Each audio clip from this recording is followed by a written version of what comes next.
Good morning student. Physical education के chapter number 5 में आज हम लास्ट टॉपिक पढ़ेंगे। हमारा चैप्टर फिनिश होगा आज। देखो, पोस्चरल डिफॉर्मिटीज की हम बात कर रहे हैं। हमने स्पाइनल कर्वेचर देखा जिसमें हमने काइफोसिस, लॉर्डोसिस और स्कोलियोसिस की बात की थी और उनको मैनेज करने के लिए कौन कौन से फिजिकल एक्टिविटीज है वो हमने देखा। आज हम कुछ और डिफॉर्मिटीज की बात करेंगे जिसमें सबसे पहले डिफॉर्मिटी है आज फ्लैट फुट। फ्लैट फुट क्या होता है? देखो, आपका जो फुट है, जब आप नॉर्मल स्टैंड करोगे तो फुट और आप जो सरफेस है उसके बीच में थोड़ा सा आर्क बनता है, एक गैप सा होता है, एक कर्व बनता है। अगर वो कर्व आपको किसी फुट में नहीं नजर आ रहा है तो उसको आप फ्लैट फुट नाम दोगे, यानी फुट और सरफेस के बीच में कोई कर्व नहीं होगा, कोई आर्क नहीं होगा, उसे फ्लैट फुट नाम देते हैं।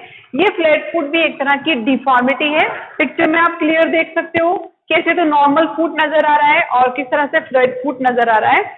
अब देखो, इसके कॉजेस क्या हो सकते हैं। कॉजेस, सबसे बड़ा कॉज तो है कि आप प्रॉपर डाइट नहीं लेते हो, ठीक है, इम्प्रॉपर डाइट, आप में कैल्शियम की कमी है, मसल्स वीक हैं और इसके अलावा हैवी वे आप कैरी करते हो, ठीक है। और बच्चों को जैसे अर्ली एज में हम चलने के लिए इंस्पायर करते हैं, छोटे छोटे बच्चों को 2 और 3 मंथ का बेबी है उसके फूड जो है सरफेस पर रखकर आप चलाने की कोशिश कर रहे हो, तो ये सारे रीजन हो सकते हैं फ्लैट फुट के। ये एक तरह की पोस्चरल डिफॉर्मिटी है।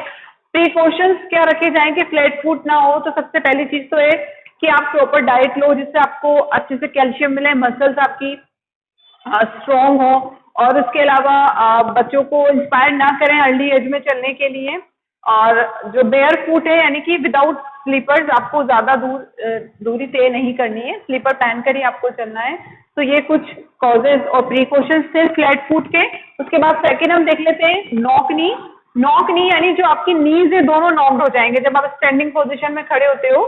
नॉर्मल स्टैंडिंग पोजीशन में तो किसी के नीज दोनों जुड़े हुए से हैं तो उसे आप नॉक नी कहोगे। ये भी एक तरह की पोस्चरल डिफॉर्मिटी है। Both the knee touch each other in normal standing position. जब आप नॉर्मल स्टैंडिंग पोजीशन में हम खड़े होते हैं तो हमारे नीज एक दूसरे को टच नहीं कर रहे हैं, बस अगर किसी को नॉक नी नाम का पोस्चरल डिफॉर्मिटी है तो उसके नीज टच करेंगे। ये भी आप अच्छे से पिक्चर में देख सकते हो नॉक नी कैसा नजर आता है, ठीक है। उसके लिए देखो, सबसे बड़ी चीज तो ये है कि नौकरी वाले जो पर्सन है they can not be selected for defence services. उन्हें डिफेंस सर्विसेज के लिए, तो चाहे एयरफोर्स हो, आपका नेवी हो, आर्मी हो, वहां उन्हें सेलेक्ट नहीं किया जाता है क्योंकि एक तरह की डिफॉर्मिटी है। नौकरी वाले पर्सन जो है वो लॉन्ग रन या लॉन्ग वॉक नहीं कर सकते, that's why they are not capable for defence services. Causes वही है इसके, lack of vitamin D, calcium, phosphorus, obesity है। फ्लैट फुट अगर किसी को है तो नौकरी भी उसको हो सकता है। प्रिकॉशंस वही है कि आपको बैलेंस डाइट लेनी है, ओके। अब हम बात करें थर्ड बॉल एग की, ठीक है, वैसे फोर्थ है। फर्स्ट हम पोस्चरल डिफॉर्मिटी हम पढ़ चुके हैं कर्वेचर की। बॉल एग देखो, if there is a wide gap between both the knee when standing with feet together. आप पिक्चर में देख लो, जब आप दोनों पैर, आपके जो फुट है उनको आप एक तरफ करके खड़े होते हो दोनों को जोड़ के, तो आपके पैरों के बीच में बहुत ज्यादा गैप नजर आता है, आपके नी एक दूसरे से बहुत दूर दूर नजर आते हैं, तो उसे हम बॉल एग नाम का पोस्चरल डिफॉर्मिटी कहते हैं। कॉजेज वही है, lack of calcium, phosphorus, vitamin D, obesity भी इसका रीजन हो सकता है। प्रिकॉशंस वही है, आपको बैलेंस डाइट लेनी है और do not force kids to walk और dance at early age, okay. इसके अलावा एक और पोस्चरल डिफॉर्मिटी है जिसे राउंड शोल्डर हम नाम देते हैं, ठीक है, बेंट शोल्डर। फिफ्थ है बेंट शोल्डर, शोल्डर्स मुड़े हुए होते हैं, ओके। तो ये भी आप जब सही से नहीं बैठ रहे हो, बेंट पोजीशन में चलते हो, झुके हुए चलते हो, झुके हुए ही बैठते हो, स्टैंडिंग नॉर्मल पोजीशन में नहीं बैठ रहे हो, तो उसे राउंड शोल्डर नाम का पोस्चरल डिफॉर्मिटी कहते हैं।